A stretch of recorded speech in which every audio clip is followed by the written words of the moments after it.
Previously on historical geocaching.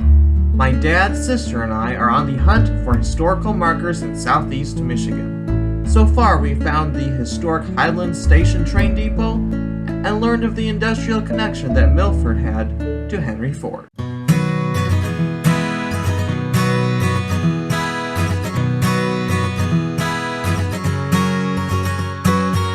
Hey folks, I'm sure it's hard for you to hear me, but my dad and sister found a really cool thing I want to show you just not too far away from those historical markers I showed you last clip. Check this out. Some part of the mill works here, sort of man-made waterfall. Really cool thing to see here.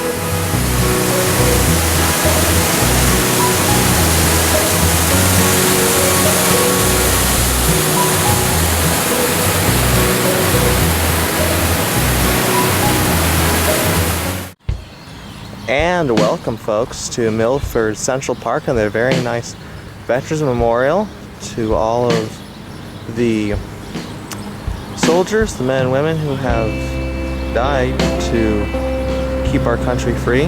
Very nice memorial here. Let's check it out. Here we are, the flag's a little closer.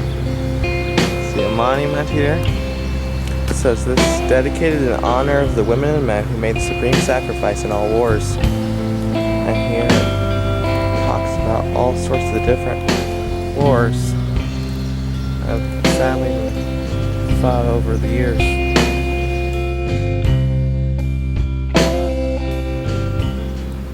And here we are at still at Milford Central Park. Really cool bridge here. Lovely stream.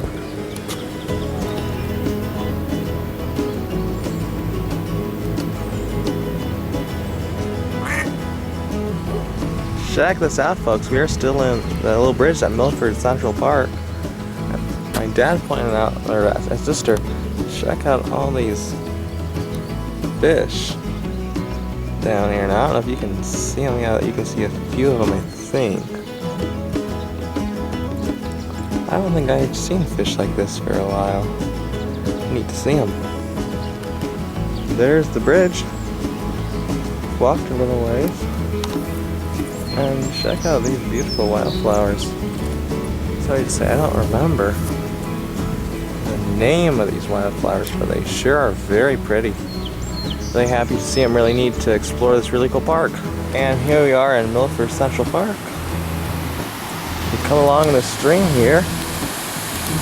Continuing on the theme of Milford's mill history, here's some sort of a building we've been wondering we're going to check out soon. If that has any connection to it. And on this little river here, here's another some sort of a man-made waterfall or something. I highly suspect it is connected with Milford's mill history. Pretty neat stuff. And sure enough, it's a very prominent building. Does indeed have some history, Milford history attached to it. Check out this cool historical marker we found. A Ford Village Industry along Pettibone Creek. Okay, so that's what this creek is named. This landmark building commands attention as the Pettibone Creek hydroelectric station. Wow, cool. It was built in 1938 through 1939 to harness the precious power of water for Ford's carburetor plant, now gone. It remains as a reminder of Milford's village industry, one of many Henry Ford built in the early 1900s along rivers throughout the region. Here, local people worked in seasonal rhythms, making carburetors for cars and farming their lands. It rises as an elegant Art Deco creation of architect Albert Kahn, designer of many early 20th century automotive plants, estate homes, and public buildings. This picture here, the hydroelectric station under construction, viewed from the south. The water tank interacts with water flow from Moore Lake 2/3 of a mile to the north through the building's two generators. The water tank determined the vertical shape of the building. Here's the construction is almost complete, viewed from the east. Trademark of Henry Ford's hydroelectric plants are the glass windows providing a clear view of the generators. And finally here, the north end of the Ford carburetor plant, as Ford built a village industry and partially powered by Pettibone Creek hydroelectric station. As the other village industry sites, Ford created handsome landscaping here, including stone embankments to avoid erosion from the upper mill pond nearby.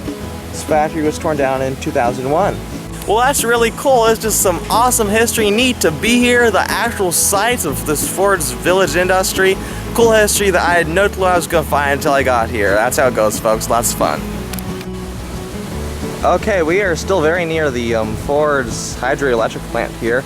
My dad, and sister were just driving away and we found, guess what? Another historical marker. Fortunately, it doesn't look like I can actually reach this one. I'll have to read it through the fence, so sorry, I can't get a great view of it, but I'll read it. Phelps Sawmill and Distillery. Circa 1836, Aaron Phelps, Milford's first postmaster, and the man who platted North Milford, built a sawmill and distillery here at the foot of the lower mill pond. The distillery became a carding mill in 1848, but the other mill, used for many years as a sawmill or planing mill by successive lumber companies, was located just east of here. Well, that's pretty cool. And hey folks, we've driven a little ways, but are still in the village or town of Milford. Check out this other historical marker we found. Wells Brothers Foundry. In 1865, Philip F. and D. Webster Wells moved their foundry, then called the Milford Furnace, from North Main Street to this site after experiencing problems with the water power at the former site.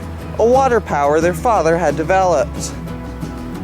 Their dam was just east of the Main Street Bridge. They manufactured cultivators and other foundry products until 1910, when the foundry was torn down.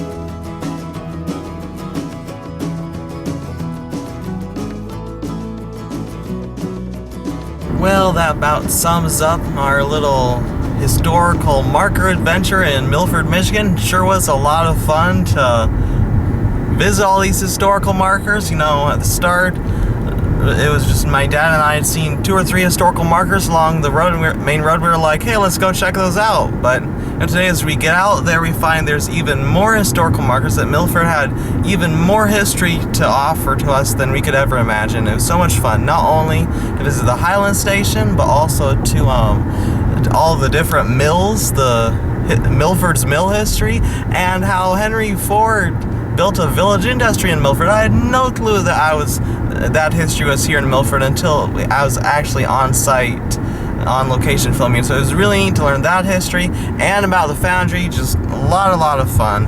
Hope you really enjoyed watching this video, because I know I sure did. Had a lot of fun making it. Be sure to check out more of my historical geocaching videos at youtube.com/tnphotobug.